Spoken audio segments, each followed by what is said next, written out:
Jesus, when crowds started gathering, he seems to leave a lot. Mm-hmm. And he goes off and tries to find some rando at the well, or he goes to a community that doesn't know him. Mm-hmm. So he's like pushing away from the fame and popularity. Mm-hmm. But even too, he left the throne room of heaven to be a poor homeless guy walking the streets. Mm-hmm. But we have a lot of people in this evangelical context that it seems like they're doing the opposite of they're running to the crowds, running to the fame and popularity, and they don't want to be the poor rabbi. They want to be on the throne room. Yeah. This is Into the Fray, a podcast about real Christians having honest conversations.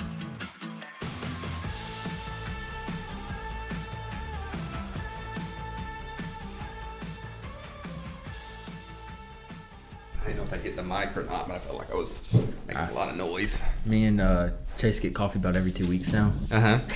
This is like all we talk about. Oh my gosh.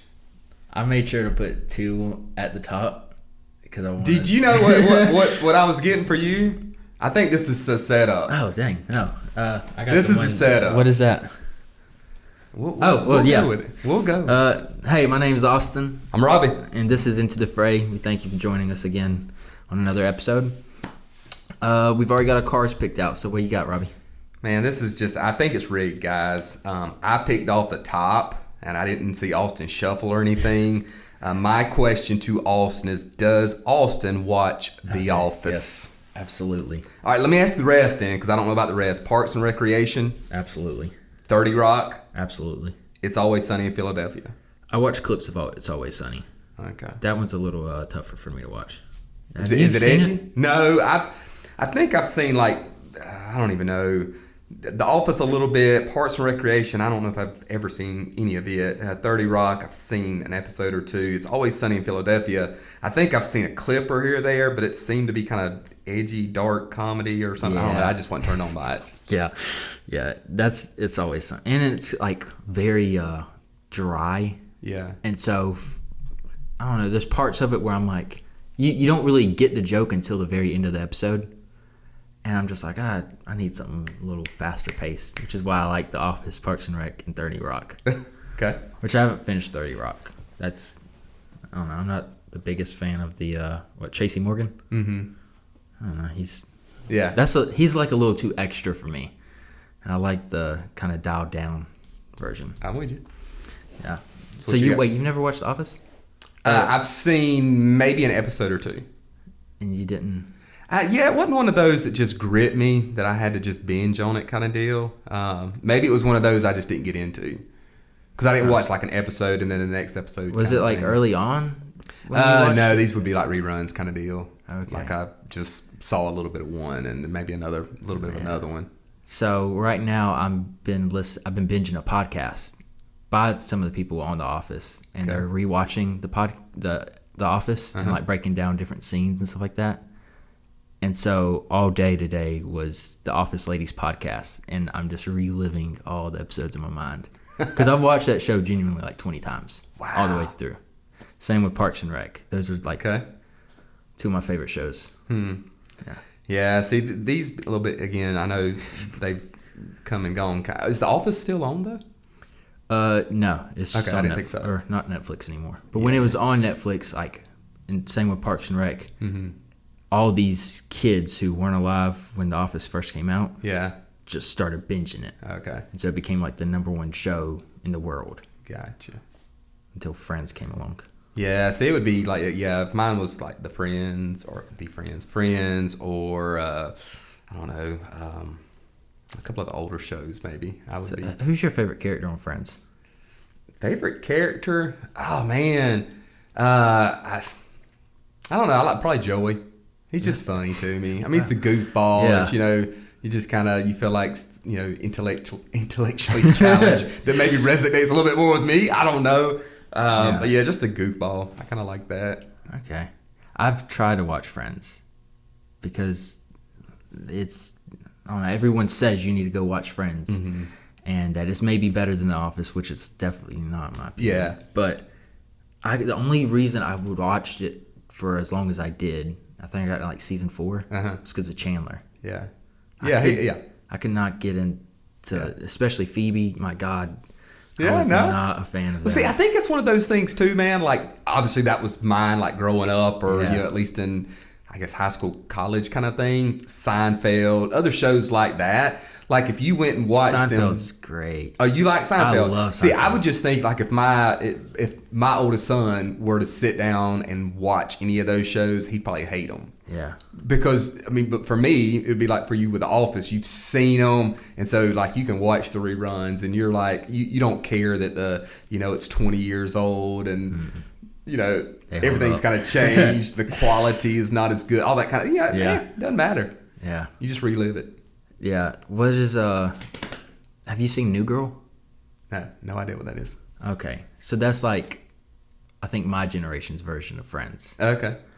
It's kind of same dynamic of they have this huge apartment that makes no sense for their jobs, but it's 3 guys and they need a new roommate, and they end up having this girl who's like a very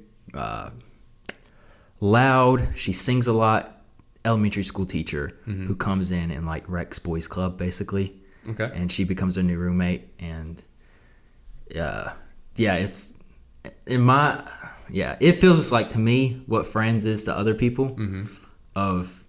Is that it reminds me of my group of friends and just our dynamic, and you should go watch New Girl. I'm rewatching that too, and there's a podcast about that I've been binging. Okay, I may have to check it out. I don't even think I've ever seen a preview or anything of it. Wow, that's hurtful. Does Robby have a tattoo that is not visible right now? That is not visible? Yeah. Yes. Really? Yeah, I do. Wow. I have one. Yeah, freshman year of college. Like, it was one of my things. Like, my dad had like he had several rules, but 2 rules specifically. Like, I could grow my hair as long as I wanted to, and so I did. I didn't have the real long. It was just kind of to the neck and all over kind of thing. Had just the shaggy look going for a long time and stuff like that. So you could grow your hair as long as you wanted to, but no earrings. Which I really, just a personal thing, like I just never really wanted one. Yeah. A piercing of any kind, I'm cool with that. But he never kind of said one way or the other on tattoos. I always wanted a tattoo. Yeah. And so freshman year of college, one of the first things I did, man, is hit it up. Oh, wow. Yeah. Okay. So, yeah. Can you say what it is, or? Yeah, it's like it's on my back shoulder. It's just like a sun that's in the wind kind of thing. Wow. Yeah, with a face on it, and I don't even know. Like, if I had to go back, it's one of those things. Like, people ask me about getting a tattoo or something. I'm like, well, everybody always says it's this lifelong thing, and it is. And so I wouldn't have one of that now. Yeah. I would. I have tattoos. I don't. Yeah, I would do. Wow. Yeah, another one kind of thing, but it would be something much more. Not just sentimental, I guess, but just with meaning, kind of thing. I mean, this was just, I didn't know. I mean, I was 18 at the time, and just, you kind of dumb, and hey, pointing a picture of the book, I want that one kind of thing. It looks cool, and then 20 years later, you're like, maybe not so much. Yeah. Wow. Wow. I did not know that. Do you have pictures of when you had the long hair, though? Yeah, sure. I don't personally have them, but I'm quite sure they're around. That should be the photo we put out with this episode of the podcast. Man. Had long hair, goatee. Yeah, I'm old, dude, though, so I've gone through many phases where the hair has looked all kind of crazy, and I thought it looked really good at the time. So I'm just saying, dude, 20 years from now, you're going to look back on pictures from now and be like, what was I thinking? Did you ever do the mullet? Yes, had the mullet. Had lines on the side. I even had the mullet when I was probably like, I don't know, definitely preteen, and we curled that rascal in the back. Oh yeah, almost permanent. Wow. Mm-hmm. Okay. I'm getting the image of like a Theo Von. If you know. I mean, this is 30 years ago. Yeah. Well, 35 years ago, kind of thing. So yeah, it was back in the day. It was cool, man. Yeah. I had I had the lines on the side. Bowl cut when I was real young, kind of thing. Hair long on the top and kind of shaved on the side and the back. Yeah, I've had it shaved. I've had it long. I've had it all different ways. Wow.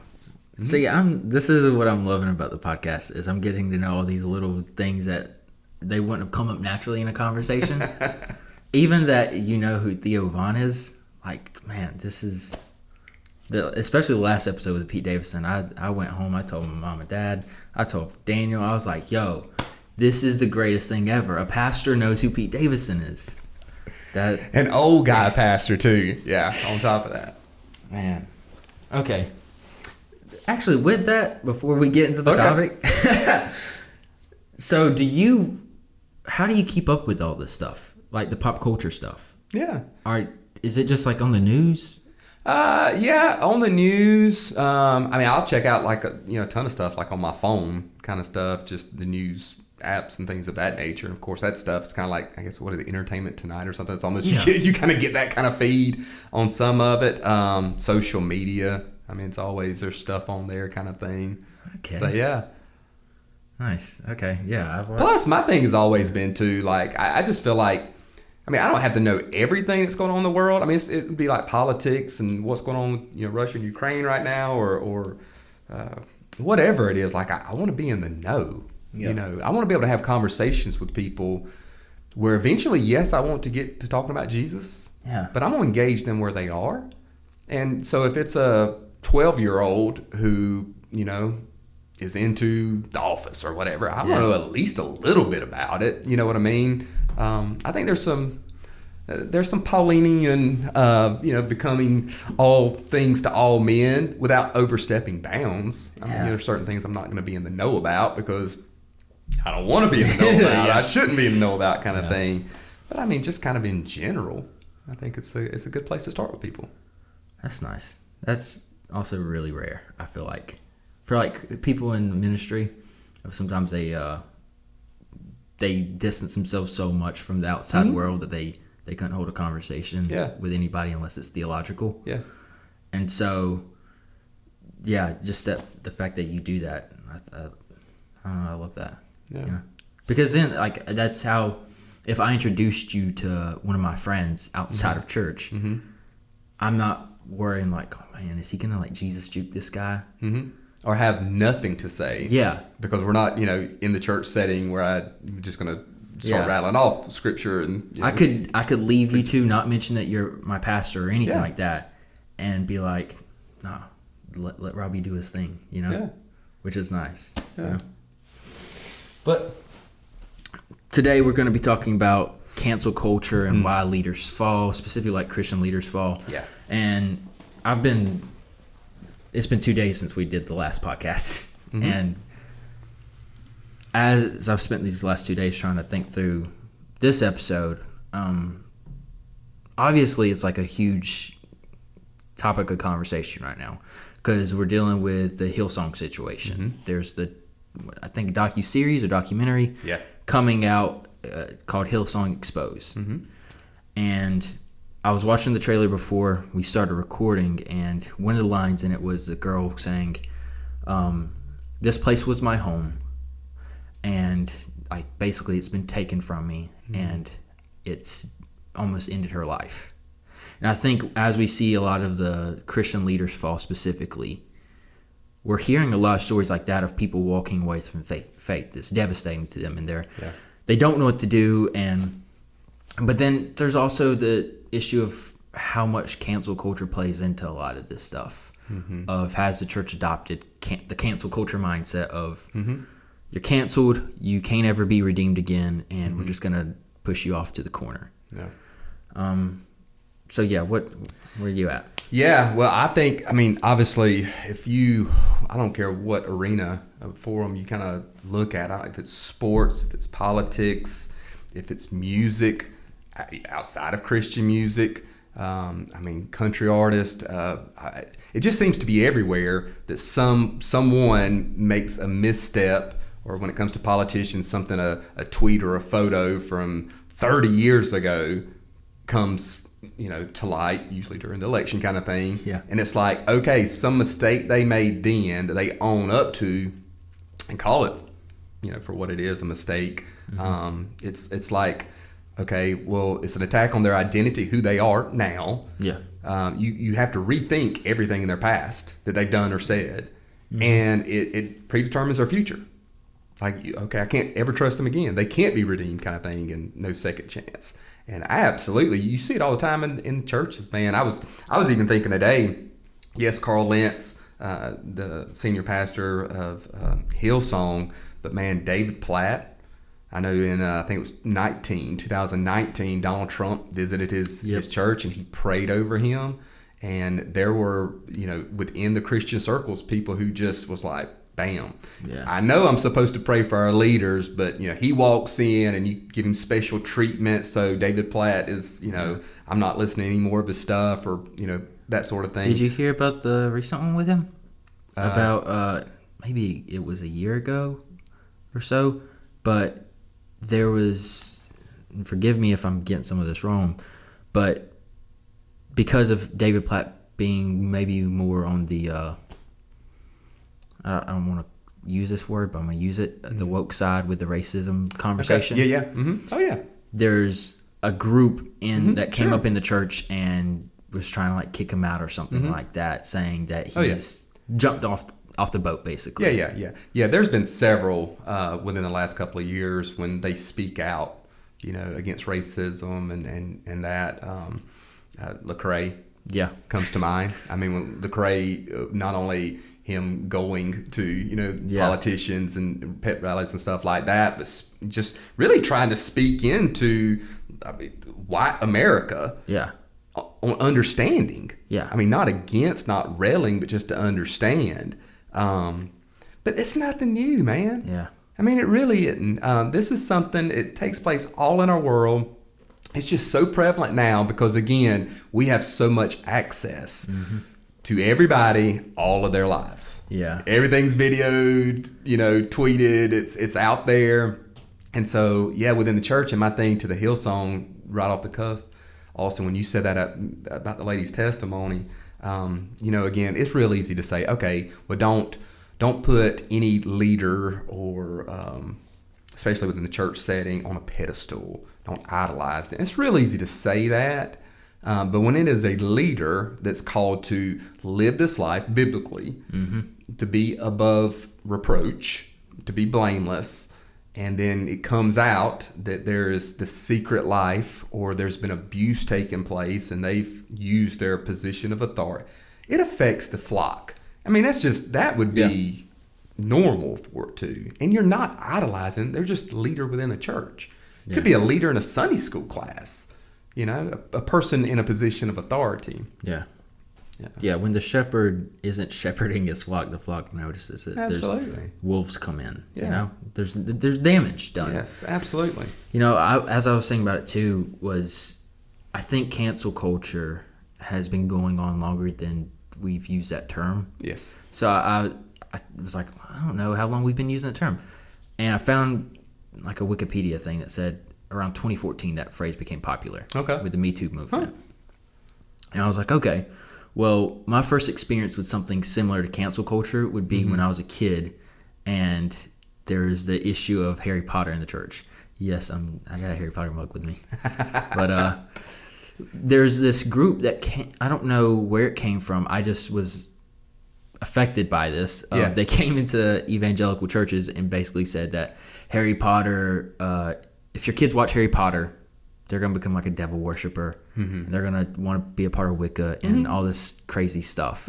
And so then you had a part of the church essentially trying to cancel the Harry Potter series, which is a kid's book, And it's not that as parents, you shouldn't be careful about what your kids listen to or watch and all that stuff, because it definitely shapes and forms them. We talked about that in the social media episode. But there is a problem when I think with a situation like the Harry Potter situation, we're too quick to just cancel people without trying to understand what's really going on. Yeah. And so as I got older, I watched the Harry Potter movie for the first time when I was 18. Big achievement. I was like, oh my gosh, this is so crazy. As I watched it, and then talking to a friend who's like a Harry Potter, like he's a super fan, we then start uncovering that a lot of Harry Potter was pulled from it was kind of like how Narnia was done. A lot of it was kind of inspired by the Bible and the story of the Bible. And so you have a lot of biblical imagery all throughout Harry Potter. And And if anything, you watch those movies, you walk away not wanting to be a devil worshiper or promote any of that, but like a good human being who's sacrificial and loving. And it was one of those things where I was like, that's a good example of where we canceled something without trying to understand. Yeah. You know? Yeah. And I would say this too, so if anybody's listening and you're like cancel culture, you're maybe a little unfamiliar, or I don't even take it for granted people really know what it is. Two things that it is not. One, it does not mean that, especially within the church, we are not, it's not opposed to church discipline, right? Accountability kind of thing. Calling sin. Right, like that's not. So when we talk about counterculture, obviously we're supposed to. Yeah, you know what I mean. And that's one thing that'll get brought up is like Matthew 7. Judge not lest ye be judged kind of thing. And then Jesus, off the cusp of that very first verse, goes into the speck in your eye. Your brother's got a speck in his eye and you've got a log in your own eye. But then he tells him, take it out of yours so that you can then help your brother who is in sin. So there is that aspect. So you got to go there. So it's not that. But another thing, when we talk about cancel culture, dude, it's been around for, the term may be relatively new. Yeah. It's been around for a long time. Yeah. I mean, I think one of the things I feel like it's shame. It's shame culture. Oh, yeah. You know what I mean? In the East, Middle East, it's been around. It's still around. It's just kind of gotten to the West, and we kind of hashtag shame culture, or cancel culture, termed it. But it really is. It's like, okay, one person's mistake. One person's mistake defines them, and what you can learn from them. Mm-hmm. And I think about that, man. If that, before even getting into scripture, if we looked as just, believers, John Calvin, John Wesley, Martin Luther, Mother Teresa, I could go on and on, all flawed. You read some biographies. Yeah. If they had internet, social media back then, I mean, you can see, you can go and read things that they had, temptations and problems and theology and the methodology that was whacked and caused death. I mean, there was all kind of stuff that went on. So that's not new. Mm-hmm.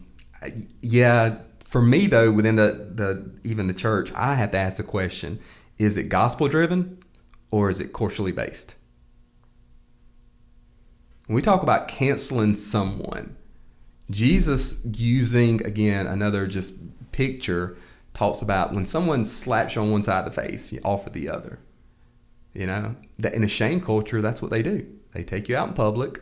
If you're a family member, take you out in public to shame you, slap you in the face, spit, do all kind of things, and basically say this relationship has ended. Mm-hmm. There's no coming back from it. Kind of, you've done something to dishonor the family in such a way that you're cut off. Jesus says, no, for us as believers, while you may need to distance yourself, you may need to, do some things to where, especially if there's abuse or whatever kind of in place, to not subject yourself to what's taking place. But if that person repents, you offer that relationship back up. Oh, yeah. Yeah. I think about even with what is 1 Corinthians, where there's so many issues going on in that church. Mm-hmm. But Paul's we even kind of spoke about it last episode of when I'll let it slide that I struggled with the resurrection for a bit. And I talked about how I found comfort in reading my Bible and realizing how many other people in the Bible struggled with the resurrection and believing it. And I was thinking later about how even in Corinthians, there's people struggling to believe in the resurrection. Mm-hmm. But Paul, when he addresses that issue, it is an issue, he doesn't say you're done away with, there's no redemption for you. He calls them back to believe it, and he gives them a reason why. He gives them hope. Mm-hmm. And that's the common theme throughout the letter of Corinthians is, it depends on how you read it. I know there's some people who they love to read Paul's letters, and they're like, it's just turn and burn. Mm-hmm. And it's this very angry guy just writing all these letters in prison. Yeah. And it's like, no, he's he's very full of hope and grace, and he wants to see people restored. And that's why he's writing all these letters to these churches, is he's not wishing harm on them. He's not wishing that they be cast out forever. Ultimately, he wants them to be brought back into the family, Absolutely. to be restored. That's right. And here's the thing, man. Paul speaks that way, writes that way, because he himself had received that grace. He didn't deserve a second chance on life. I mean, you know what I mean? And if you think about it, and again, cancel culture too is, I know that we could say that like if somebody, just does something that we don't like. So we may differ in opinion, or they do something we don't like, or whatever kind of thing. But for me, when I think about cancel culture, it's, when someone says something or does something wrong, especially when we're talking about Christian leaders and falling in sin, and then we just, okay, there's no second chance for them. We're never listening to their music again. You can't, and even people associated with them. So like for Carl Lentz and Hillsong, then you shouldn't sing any Hillsong because of his sin. You know what I mean? Because of association. Well, if that was true, how much of the Bible would we have? How much of the New Testament would we have? If they were canceled, Matthew, John, Mark, I mean, the list goes on and on of failure, Peter, of why as believers failing. Yeah. And yet there's restoration, there's reconciliation, and there's a new start. Oh, yeah. You know what I mean? So I think we should be very, very careful on just saying, okay, this person has done something, and therefore we just write them off. Mm-hmm. How do you feel about, though, with some of the, like the Hillsong situation? So you have, I don't know how much you've looked into all the stuff going on at Hillsong. It's such a huge organization that, like, Carl Lentz's situation was just a half of it. There's the whole what Frank Houston issue. Yeah. With him sexually abusing children. Yes. And then that culture being not promoted, but a culture of covering stuff up like that in the Australia campuses. Yes. How do you feel about how should we handle that as Christians? Yeah. Because that's something I struggle with. Absolutely, I don't want to see Hillsong burn down and be done with forever. I want to see them restored because they're our brothers and sisters. Like Carl Lentz. Yeah. I still have Carl Lentz's book. I was greatly he encouraged me a lot during a tough season of my life, and listening to him in the interviews and his book, I was affected by.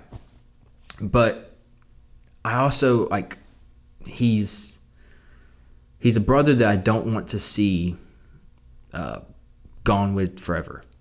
Yeah. I want to see his future. I want to see him restored. But then there's also the issue of, well, can he become a pastor again? Yeah.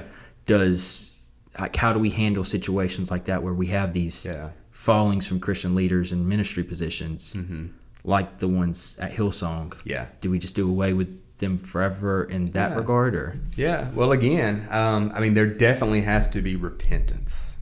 True, not just worldly sorrow, I got caught kind of thing. And so with that repentance would be time. With that repentance would be even guardrails. Moving forward, if it's a year or 5 years, there's that culture that you mentioned. That happens not only within church, but the sports forum and different places where it's just being allowed. Yeah.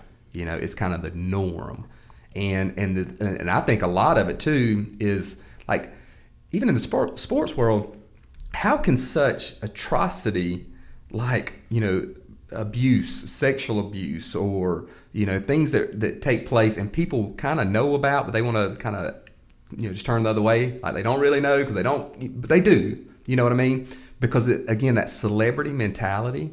It's okay, well, if we call this out, then what's that going to do? It's going to damage our ministry. It's going to question everything that we do, kind of thing.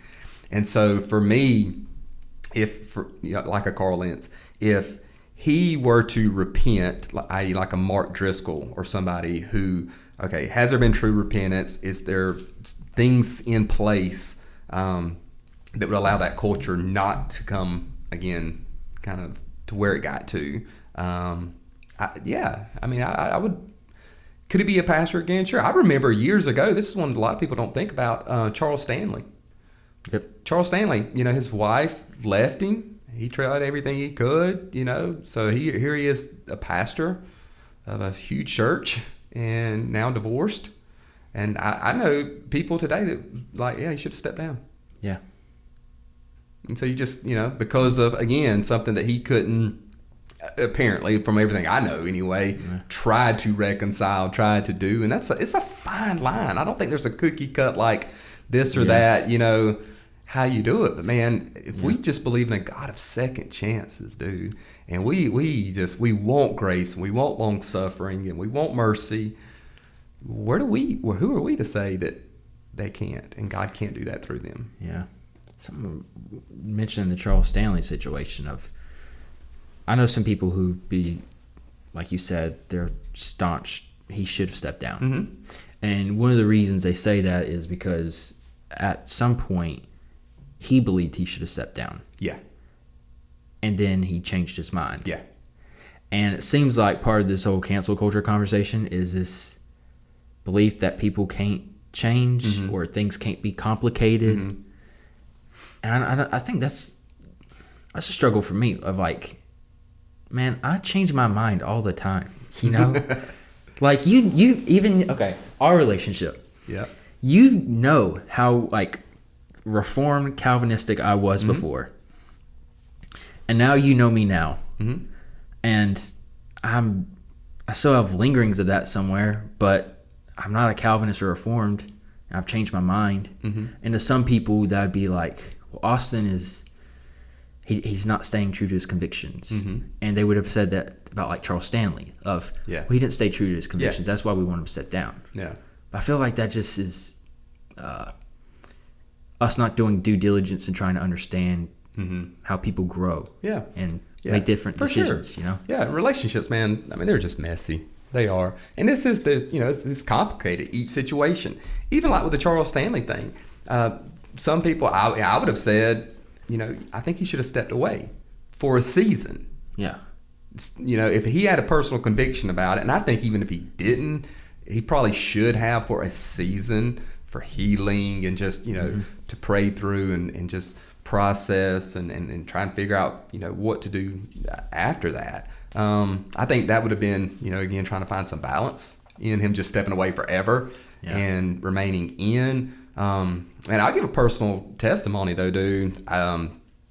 It's been years ago, but when my marriage was just on the brink, thought it was done kind of thing, and I was done with ministry. I could have walked away. I really thought I was done anyway. I was really mad at God for everything that was going on, and I remember telling some of the leaders, sitting down and telling them what had transpired, and was like, listen, I'm not going to say anything. I'm going to step away because I don't care about controlling the narrative or anything like that. I think that's just the right, that was my conviction, to step away.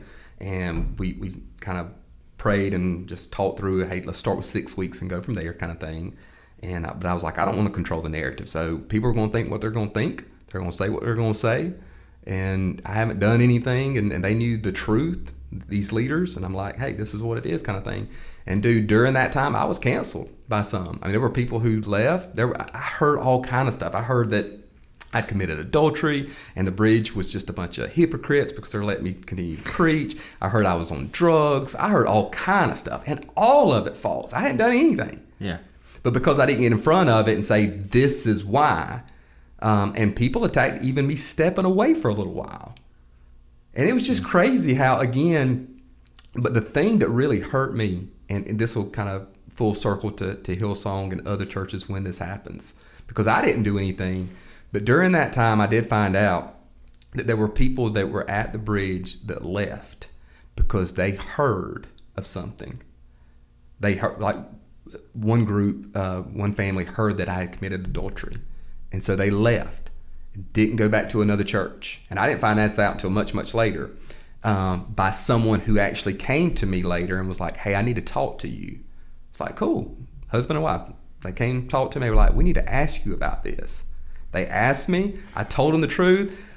And I thanked them for coming to me, Yeah. and they told me about that situation. I'm thinking, this breaks my heart, because again, here is a family that has disconnected from the church. It wasn't about what they thought about me or whatever, but disconnected from a covenant faith family, of any covenant faith family, because of something that wasn't true. And how the enemy was just going to use that. Yeah. You know? Yeah, I remember that. That was a tough season. More so because like the girl in the Hillsong documentary, she's like, "This is my home." Yeah. Leader felt. Yeah. And I remember, because I was interning at the church at that time, sitting with you and you telling me that news, and like I went home early that day. I was just like, frick, like this, at that time, it was not too far after the like Marcel situation, and Mark Driscoll meant a lot to me. Yeah. I'm like, dang, okay. Yeah. So, and had been other leaders who I felt like had this kind of fall or whatever, or had to take a leave of absence. I was like, man, this does weigh on you, because your situation was different, thank God. For sure. But it was tough. It's tough for the person who listens to the preacher and watches them have to take a leave of absence for whatever reason, because you're connected to them. Yeah. I think that's sometimes where the struggle with, even as I was thinking about like the Marcel situation, that church loved Mark so much. Yeah. And you listen to those stories of people. Yeah. They did not, like, there's some maybe who wanted to watch his downfall, but Sure. a lot of them, like especially on the elder board, they rooted for Mark. They didn't fire him. They wanted him to be restored and to come back. Yeah. And a lot of the pain that they felt and people walking away from faith was just like, man, if he was the guy who taught me about Jesus. Yeah. He was the person who opened up that door. If he's gone, Yeah. was that door Yeah. even there to begin with? And Yeah.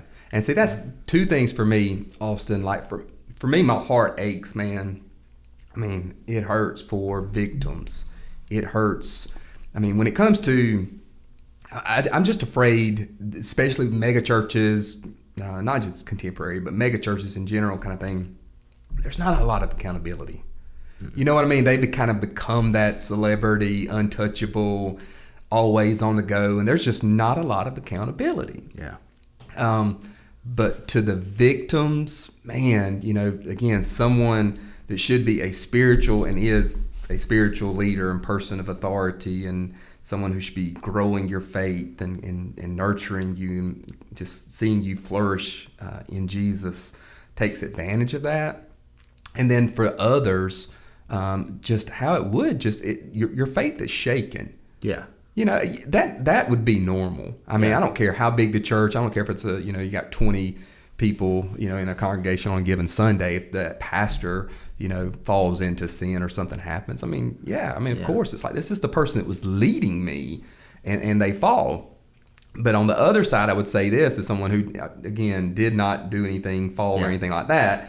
But man, the hurt, and this is something with the council culture. I implore people on anything, and I don't care if it's COVID or a political stance, whatever it is, gather information as much as you can before you make a decision. Lord knows, before you post something on social media, before you just make a decision in your own mind that, hey, I'm just not even going to listen and it doesn't matter. Man, I have people to this day, and this hurts, dude, but I've got people to this day who I thought were really good friends and partners with me in ministry that won't even return my phone call. That I haven't talked to in that long, and it's been years. And it's just like, I'm not like, man, like, that's why, again, that couple that came to me and straight up asked me, I was like, thank you.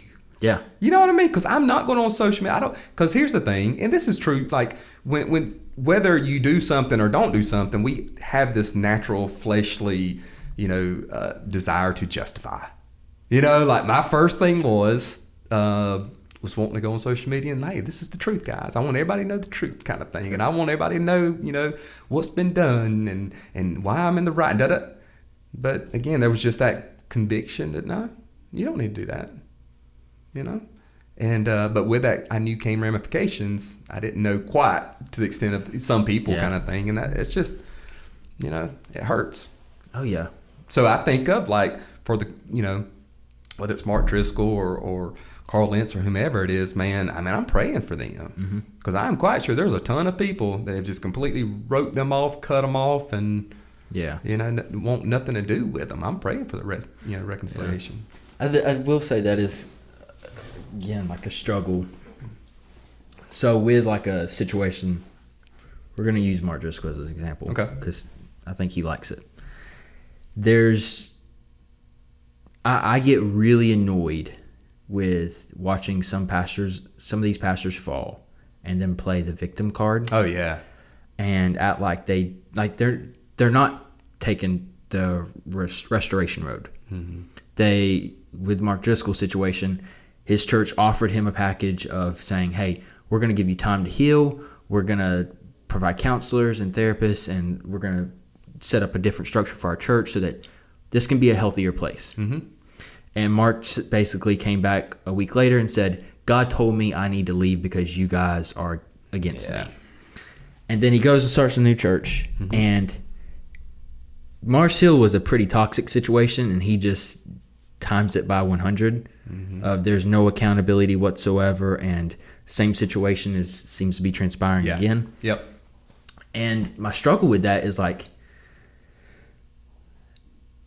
if you're a pastor and you fall, don't act like take responsibility for sure, but don't then act like you're the victim. You're not. Yeah. There's some cases where like the pastor is a victim, and we've heard those stories before. But if you're clearly in the wrong, you've sinned. Take responsibility for it, and don't shame your people. Oh, yeah. Yeah, for sure. And a couple of things with that, man. I mean, the Mark Driscoll and God told me kind of thing. Oh, my goodness. We can do an episode on that. God told me. And I would say, even to your point, Austin, the martyrdom, kind of syndrome, trying to play that card, nobody wants to hear that. I mean, there is so much that he had, that he did, that he spoke from the pulpit, the things that went on behind the scenes. He should own every bit of it. It's sin. I mean, that should be, as a leader, you own that sin. Yeah. I did this. I don't care if you list it or, publicly, whatever it was. It needs to be owned, and it's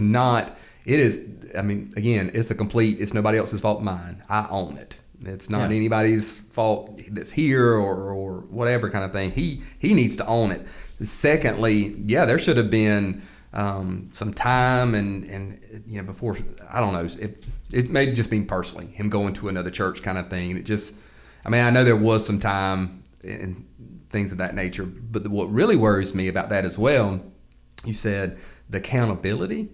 Man, I see this a lot in contemporary churches, traditional churches even. I know of pastors around here that, man, you ask them about their eldership, their deacon, just their plurality of leadership. It's non-existent. Like, I know pastors who've planted churches, contemporary churches, and they don't have deacons. Yeah. 10, 15 years. And I'm like, why? You don't only have not elders in plurality, you don't have deacons. So you're a one-man show. Where's the accountability coming? Yeah. Kind of thing. And so that's a worrisome, I think, trend. But again, it's unfortunately, you see it a lot. Yeah, well, even where, like, where's the time you're spending with God if you're the one-man show? Yeah. Like, I admire Francis Chan for leaving his church. I don't think that's the answer for everything. It's just leave the church if you become the idol for your church. Yeah. But I admired him because he's seen a sin issue in his church, and he's like, I'm going to do whatever it takes to kill this idol, which meant he had to leave his church, which I imagine was really hard for him. He loved his church. Yeah. And when I see some of these pastors coming up, and they're isolating themselves, they're not having accountability, and they begin to go down this route. And I don't know if seminary's teaching them this, man. seminary is a whole nother conversation for us, but where they become it's not, we'll use, I don't know, the Mars Hill situation again as an example. It's not Mars Hill as a church, it's Mark Driscoll's church. Yeah. Where it becomes centered around this one guy. Yeah.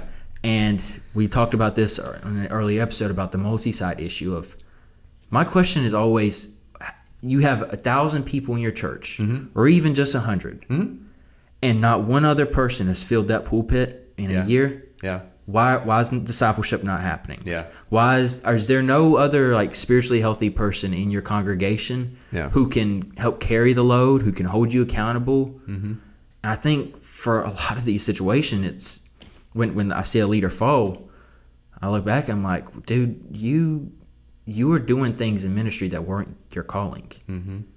You should have been leaning on the like you said, the multiplicity of elders. You should have been leaning on your church body. You know, you don't have to do everything. Like, simplify your plate. When I was thinking about Jesus, as I'm thinking through this topic, it was interesting how since the beginning of this year, I've been highlighting every time I hear or read that Jesus left the crowd and isolated himself, and how many times that happens.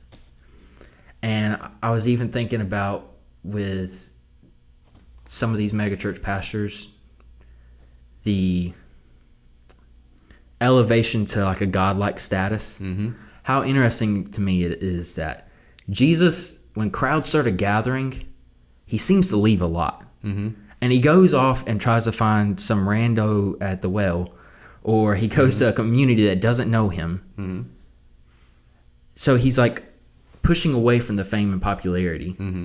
But even too, he left the throne room of heaven to be a poor homeless guy walking the streets. But we have a lot of people in this evangelical context that it seems like they're doing the opposite of, they're running to the crowds, running to the fame and popularity, and they don't want to be the poor rabbi. They want to be on the throne room. Yeah. You know?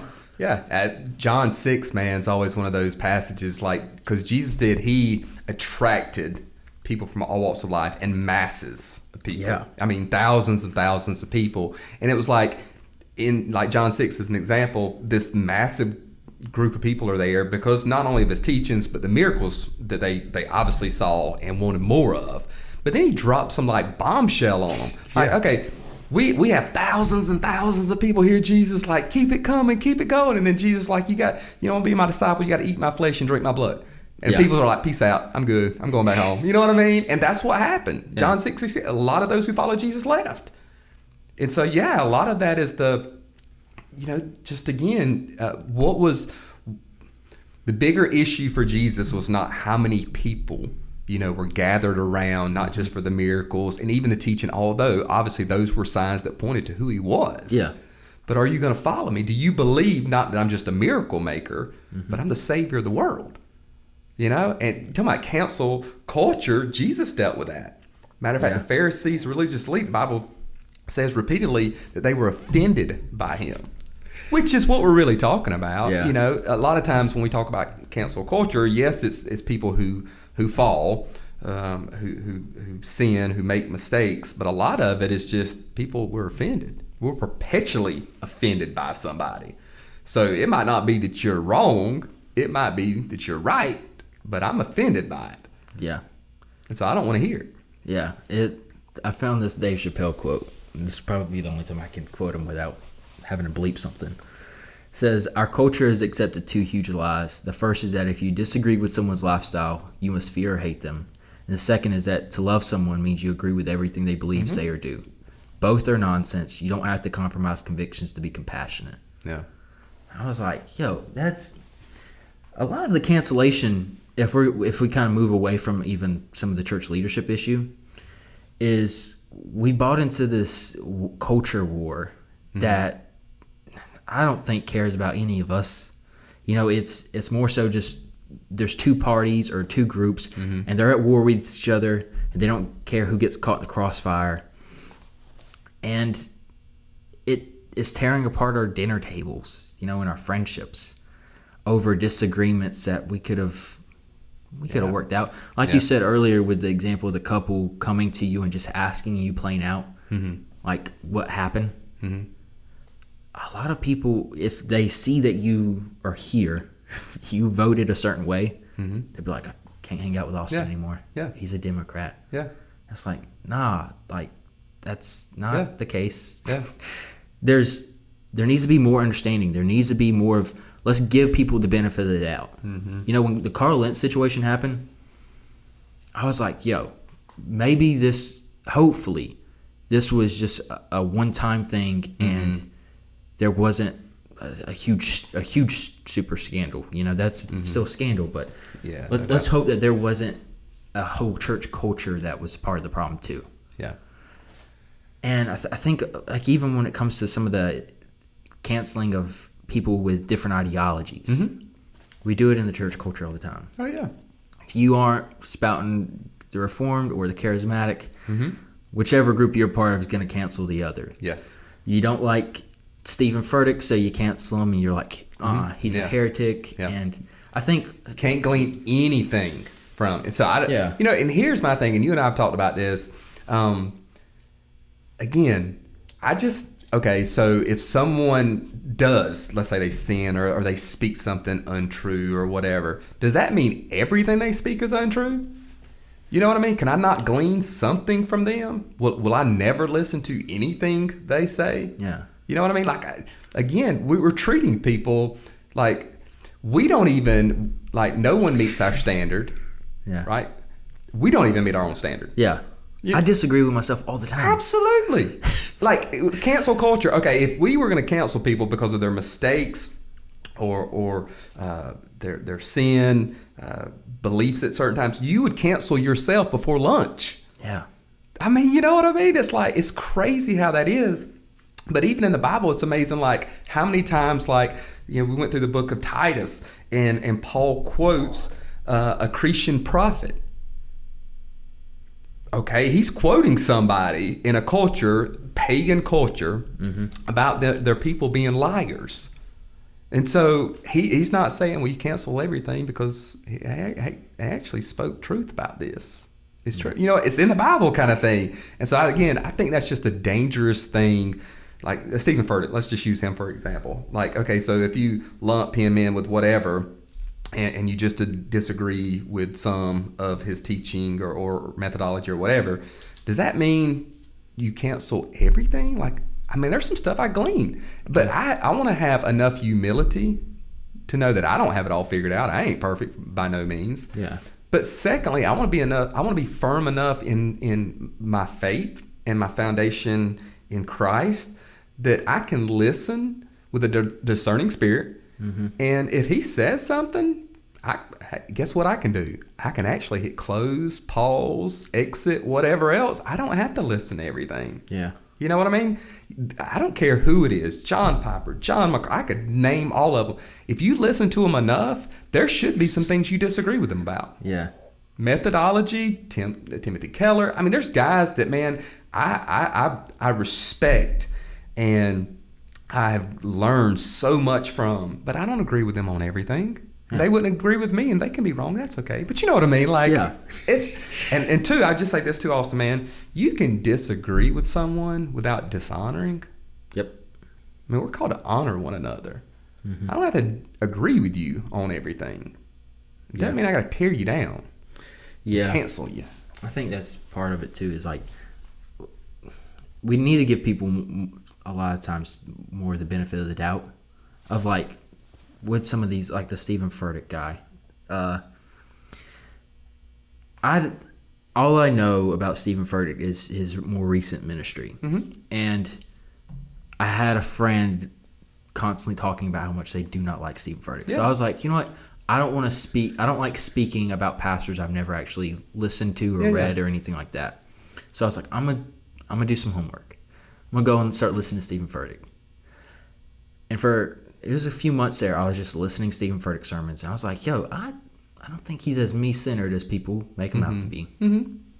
There's times he does. And like, okay. But a lot of what he was saying, I was like, yo, this is actually really helpful. you may lean a certain way theologically. Yeah, sure. But most of the guys I listen to lean a certain way theologically. I think that's part of just the beauty of the church is we're all going to differ theologically because we're sitting around the table. How I imagine it is we're sitting around the table with the Father, and we all just are looking at his face from a different angle. Mm-hmm. Now, I may think, God has a mole on one side of his face. Mm-hmm. From like my vantage point, I might be like, yo, on your side, it looks like he kind of has a mole. Is that a mole? And you might be like, no, that's not a mole at all. It's just a freckle. I don't know. Yeah. So there can be like, you know. I do. Now, again, we're not saying that if someone is speaking heresy, they're blaspheming, that you listen to them. Yeah, you know what I mean? Yeah. I mean, there's certain, please don't hear us on that. But what I am saying is that, again, with no one being perfect, me included, I got to tell people, I know myself enough that when I stand up, I want to be, it's a humbling thing to know that I'm about to stand up and preach the Word of God. And if I speak for 45 minutes, I want to be so led by the Spirit and controlled by every word that's spoken. Because I know I'm bound. In 45 minutes, I'm going to say one stupid thing. I'm going to mispronounce something. I'm going to say something that I shouldn't have, that I didn't plan on saying. You know what I mean? Like, we're normal, human, fleshly. You know what I mean? Like, but yeah, be aware. I think that's one of the things we need to take from cancel culture is you see all these leaders fall, learn from it. Yeah, for sure. Like, for me, I kind of feel like God's blessed me with seeing so many Christian leaders fall because as I'm coming into more of a leadership role, I want to be aware of things that I could do wrong. I want to be aware of my struggle with lust, my struggle with doubt, my struggle with pride. Pride's a big one.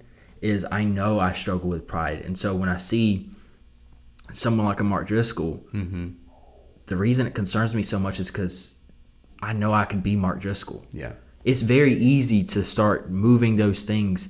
It's that slow fade in your walk with Jesus where you stop prioritizing the simple disciplines that are going to keep you healthy as a Christian. Yeah. And you start making excuses and you start cluttering your schedule and not spending time with people enough, or you're not spending time with God enough. And when I say like God, I'm not talking about the Bible because I think that's a struggle some people have is they say, well, the only time I spend with God is it's going to be me studying the Bible for facts. It's like, no, you need to be alone with God in the quiet and just listen and bring your worst thoughts to God and surrender them to him so he can work some of that stuff out of you. Because if you're constantly on that move of, well, I'm preparing another lesson, or I'm just reading the Bible to study and build up my brain, you're in that work mode. Yeah. And you're not allowing God to really shape and move you and expose some things that are in your heart and in your mind that need to be exposed. Yeah. You know? Yeah, I got 3 boys, man, and I've told, the oldest and youngest, Bryce being obviously special needs, I have not, but you can learn something from everyone that's in your life that you come in contact with. I'm talking about just for a few minutes kind of thing, and people you've had in your life for years, good, bad, and ugly. We learn from our own experiences, good, bad, ugly kind of thing, and we can learn from others, and we can grow from it. So when it comes to, like, one of the things, like in Scripture, that's always helped me, man, is David, a man after God's own heart, falls flat on his face, sins like crazy, and was not canceled by God, thank God, because he doesn't do that. You know what I mean? He was restored after there was, confession, repentance, true repentance taking place. But yeah, man, these things were written, Hebrews will say, as a warning to us. You know what I mean? So like when it happens, I don't have to have, a Mark Driscoll or Carl Lentz, I don't have to have, 12 different sites, campuses, or 10,000 members to fall into that kind of sin. Matter of fact, one of the things, like, even again, just for David was at the wrong place at the wrong time, and when he first caught the first view, of Bathsheba, instead of turning away, he lusted until it eventually led to him calling her and sleeping with her, committing adultery. So for me, man, there's some practical stuff I bring to the table now. And it doesn't have to be a Mark Driscoll or a Carl Lentz. I'm like, dude, I ain't going to be in the car with another lady if my wife is there.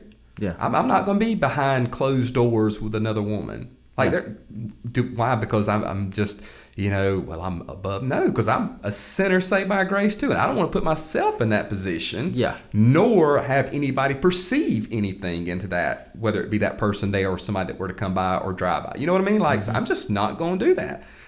Doesn't mean I'm holier than thou. It just means, man, I've learned from other people and I kind of know my heart a little bit. Yeah. So.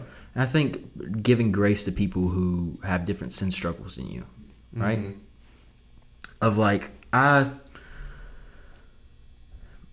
so this is something I've been like wrestling with for a while is I've never drank alcohol. I couldn't tell you what it smelled like or anything like that. See, I did not know that. Oh, wow. Yeah, well, my dad's story was so impacted by drugs and alcohol that, and a lot of my family, that I'm just like, I'm just going to stay away from it completely. Yeah. I just feel like that'd be a safe move because apparently it's in my genes to be addicted to that stuff. But I have a friend who he's in a rock concert, or he's in a punk rock band, and they only play at bars. Yeah. And the thing that I've been wrestling with is, well, I don't feel a strong desire to go do drugs or to drink alcohol or anything like that. But I really want to go support my buddy. Yeah. I want to go to this bar and see him play. Yeah. Even if it's for like 10 minutes. I just want to, I've never heard him. I want to see him. I want to support him, encourage him, all that stuff. But then the struggle is the perception from other people of, if they caught me in that bar, they'd be like, yo, Robby, one of your deacons is wilding out for sure. We already are suspicious of him posting Kanye songs on his stories. Now he's at a bar. Yeah. But then one of the things I would ask for people to do is, please don't assume. Yeah. Please don't assume that my struggle is your struggle. Now, if my core group who I've asked to hold me accountable calls me out and says, "Hey, Austin, I think you struggle with this way more than you know, and I don't think you need to go." I should listen to them, and if I don't, they should like knock me upside the head until I do. Yeah. Yeah. But I think I think sometimes we assume that everyone has our same sin struggles, and we cancel them. And I think that's kind of like the situation with Lecrae. Lecrae is someone who he's been able to build relationships with like a Stacey Abrams, and he's been honest. He's pro-life. If you listen to any of his music, seriously, you know where he stands on the gospel and the core convictions of the Christian faith. But he's not struggling with falling into whatever trap you think he's gonna fall into with a Stacey Abrams. You know, he's not struggling with I might be pro-abortion if I hang out with her. I think sometimes that's the struggle with the cancel culture, is we just assume that everyone has our same sin struggles. Does that make sense? Yeah, absolutely. Yeah, and I would even say, well, two things on that, Austin. One is, again, we talked about this before in the friendship and community. You asked me that question, do I have lost, unbelieving friends? Well, again, we're going to have totally different, in some aspects, beliefs. Yeah. They don't believe in God. They don't believe that Jesus is the only one. So there's certain things. So if I just cancel them, how am I going to ever share the gospel with them? Yeah. How am I going to engage them in the world they're in, kind of thing? And again, I think there's a fine line between placing yourself, i.e. the bar example kind of thing. Like, there would be some places myself and past addictions and things that I would never put myself in a position. I had a guy just, struggled with lust, and someone invited him, part of ministry, and I know this is going to sound just ironic, and it was when he told me that. I couldn't even believe when he told me. So he struggled with pornography and lust, and surrendered his life to Christ, and then someone invited him to a ministry where they were going to exotic clubs, gentlemen's clubs, and I'm like, bruh, that's not for you. Like, you should not be there. Like, no, you can tell other people about Jesus, not in that setting. I mean, those are no-brainers, and I get that. But the other thing is, I would say about the cancel culture, man, that really worries me within the church, what are we taking away from them specifically? not only do we disagree with them or they've done something and so they can't be redeemed and restored, we're taking away presence. Mm-hmm. It sounds like we're playing God. That's what worries me. Like, we don't think that way, but what is the greatest, worst, I should say, thing that could happen? Well, an unbeliever to be eternally separated from God, from presence. That's the worst thing for a believer now, is you don't experience the presence of God. While he's everywhere, you don't experience his presence. And so for somebody that would cancel me kind of thing because of something that did not happen, they're just going to remove themselves from my life and me from their life. And so it's kind of like we're passing judgment. The way we do that is by removing presence. Yep. That's playing God, man. That's like, but we don't think that way. Yeah. You know? That's crazy. It reminds me of a situation I've been in. I have a lot of friends who are part of the LGBTQ community. Mm-hmm. And there was rumors in high school and since high school mm-hmm. that I'm gay. Okay. Right? Because I'm just friends with mm-hmm. I don't know how it happened. And you're single and how old? Yeah, I'm 24. Yeah. Yeah. So you're a single 24-year-old. Something must be. Yeah. Yeah. Well, yeah. I guess that that explains part of it. But like, I like to joke around with my friends, mm-hmm. and we took some funny photos of like awkward poses and stuff like that. Mm-hmm. We took them from a movie, just joking around as friends, doing what friends do, just joking around. They're mm-hmm. harmless. But then my mom talked to me one day. She's like, Austin, someone came up to me and said that they thought you were gay because you hang out with your gay friends mm-hmm. and they've never heard you share the gospel with them because they're not in our friend group. Mm-hmm. And they see you just joking around and having fun and like acting silly with them. Yeah. They're like, that doesn't make sense to them. I was like, that's such a far stretch, Like mm-hmm. it annoyed me because I'm like, what do you want me to not be friends with them? Yeah. You don't want me to like crack jokes with them and stuff like that? Yeah. And it was just this annoying little pet peeve that I've constantly come up with when it comes to just my relationship with some of my gay friends is mm-hmm. I'm getting thrown like people wanting to distance themselves from me mm-hmm. because I'm friends with people that they don't like or they disagree with. Yeah. And it's silly, it's dumb. Mm-hmm. And one of my responses has been at times is just like, well, who are you going to reach them? Mm-hmm. Have you had conversations with them? Have you got dinner with them? Have you tried to get to know them? No. Like a lot of the people I meet with, they open up and they tell me their stories and I get to know a lot more about their lives and their struggles. And I get to share the gospel with them. Mm-hmm. I get to give them hope. But when we sit back from the sidelines and critique,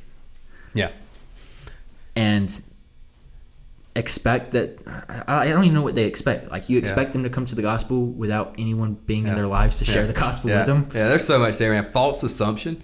I hate to even use the phrase guilty by association. Yeah, like it's just how dumb is that? Like, and again, my thing is like we call sin.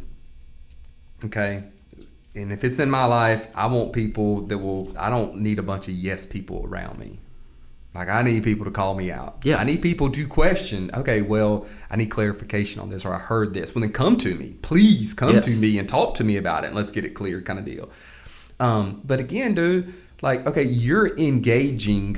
They're your friends. Yeah.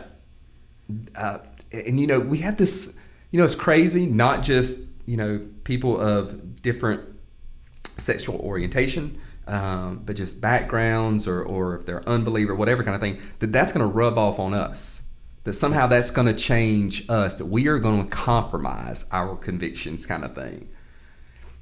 But we don't, the same people who would say that don't look at the other side. Man, dude, you're as a believer and maybe what their perception may be as a church, Bible thumping believer has been skewed, but God has used you in being an actual friend to them, being authentic in their life, loving Jesus and yet loving them, even though they differ, in their beliefs. They're seeing, okay, this is what a Christian's like. Yeah. Or this is what a Christian can be like. oh, that's kind of cool. You know what I mean? Like, you can be my friend and yet not, I don't believe what you believe. Yeah. Let's remember that, like, Jesus, according to for a lot of us, our standards of who should be canceled and who not, we would cancel Jesus. He was called, there's like one of the only passages I wrote down. It's in Mark 11:16 through 19. It says, "But to what shall I compare this generation? It is like children sitting in the marketplace and calling to their playmates. We played the flute for you, and you did not dance. Yep. We sang a dirge, and you did not mourn. For John came neither eating nor drinking, and they say he is a demon. Yep. The Son of Man came eating and drinking, and they say, look at him, a glutton and a drunkard, Yep. a friend of tax collectors and sinners. Yet wisdom is justified by our deeds." Yeah. And like I thought that was a great example of like our culture right now, with the cancellation part of it. But then where the guilty by association, as Christians, we are called to be in the trenches, to be in the fray, so that we can share the gospel with people. People are broken. The world is broken. They need hope. And as Christians, that's where we're supposed to come in and give people hope. And this idea that you're going to catch sin by osmosis or whatever is so silly. Jesus, like, there's definitely a area of, if I struggled with alcohol addiction, I'm not going to the bar. Yeah. I have people in my life who are going to hold me accountable with that. I beg them to do it all the time. But I also know that for me, there's some things I don't struggle with. And so I'm going to, for the homosexuality issue, I don't struggle with that sin. So I'm going into there not scared that I'm going to be turned into a gay man, but coming to bring life and to bring hope to this community that God's blessed me with a friendship with. Absolutely. Like Jesus constantly, what's the beautiful example of him going and healing people is you're not supposed to touch people who are unclean. Yet when he does it, they become clean. And as Christians, I think that's how we're supposed to enter into some of these situations. Is we're supposed to step into places people are too scared to step into and make the unclean things clean. That's so good. The other passage too, and I referenced it earlier, man, about they were offended by Jesus. And what gets me about that passage is it says they were offended because they knew him. He's the carpenter's son. It's Joseph's boy.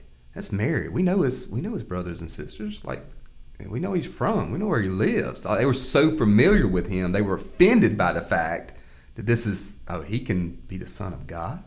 You know what I mean? Like, and the reason I bring that up, dude, is when it comes to cancel culture and just, your example of these friends that you have is within the South, especially here in the South, the Bible Belt kind of thing. People are so familiar with the stories. They've heard all the stories. When you start talking about Jonah or Sermon on whatever kind of thing, they're familiar with it. They could even quote some of it. And for some, they're offended, or their offense, I guess, is their familiarity with Jesus. Like, they know it, but they don't know him. And so for you walking into that space, man, it's not just bringing a scripture or calling them out on their sin. It's living Jesus in you, through you, to them. You know what I mean? Like, bringing them the same hope that someone brought to me. Absolutely. Thank God. Of that. That's, I think, the kind of wrap up this episode, because we got a meeting to go to, is when it comes to the cancel culture, our goal should always be restoration. Because we've been restored. Because you've experienced that salvation, we need to go and bring that salvation to others. Church discipline. Okay, let's just say that. Matthew 18 real quick. So the goal of church discipline is reconciliation. That's the goal. The driving fuel, the motive is love. Like, if you get that twisted, you might as well cancel. I mean, if there's not love, if there's not the goal, the heartbeat of it, the thrust of what I'm trying to do is so that person would be reconciled to God and reconciled to their fellow, brother or sister in Christ kind of thing. Like, that's what it's about. So if we just stop with the sin and cut them off, how is that love? I mean, Paul says in 1 Corinthians 13, love keeps no record. It doesn't keep a record, a keeping score kind of thing. Man. But, the thing is, and I would just say this, Austin, because I feel like sometimes when we talk about stuff like this, there would be something like, oh, you don't call people out, or yeah, I mean, we still do that. No, I think if you know me and Robbie, will for sure. That, yeah. And I want you to call me out on stuff like that. But just as far as canceling, or I can't learn, or what you've done even in the past. I mean, we kind of alluded that from the very beginning. For someone who's fallen from the faith, or had a sin, was confronted, had to step down, or whatever. Does that mean I throw away everything that they did prior to that? I mean, make no mistake, God uses us despite us. Yep.